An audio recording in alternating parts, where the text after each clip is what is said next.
You can't be successful in your crypto journey if you don't understand how it works. Let me give you a quick tutorial of how to navigate these different blockchains, along with some things to keep in mind along the way.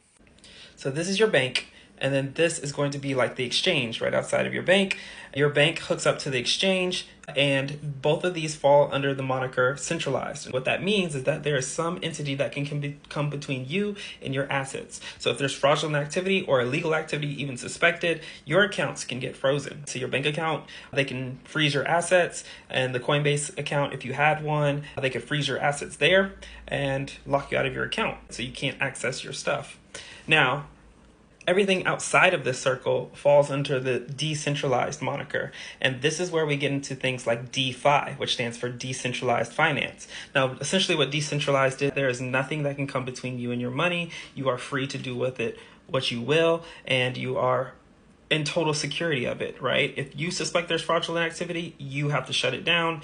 If you don't suspect fraudulent transactions happening and you fall for a scam, then you are not going to get your money back. There's nothing that you can do. There's no one you can call, right? But there's a little bit of freedom in this, right? So in the decentralized DeFi land, there's these different blockchains. So you've heard of Solana, probably. You've heard of Bitcoin, definitely. Ethereum is a popular one, and Sui, right? And these are all decentralized blockchains.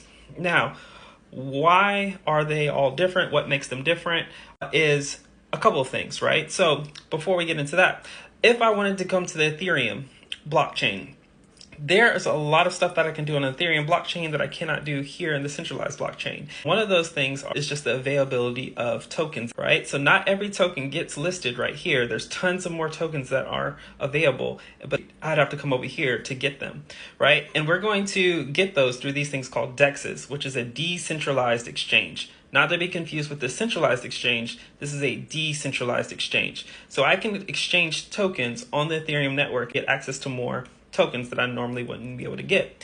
However, anything that I do on this Ethereum ecosystem is going to require a fee. A fee has to be paid in the native token Ethereum. Now, this is very similar for all these other ones. For instance, if I come over here to Solana and I want to interact with the Solana ecosystem, I can exchange for some tokens on the Solana ecosystem using any of those DEXs. However, anything that I do on the Solana ecosystem, I am going to have to pay a small fee in Solana. So I have to have Solana in my wallet to interact with this ecosystem. I have to have Ethereum in my wallet to interact with this ecosystem. And I have to have Sui in my wallet to interact with this ecosystem.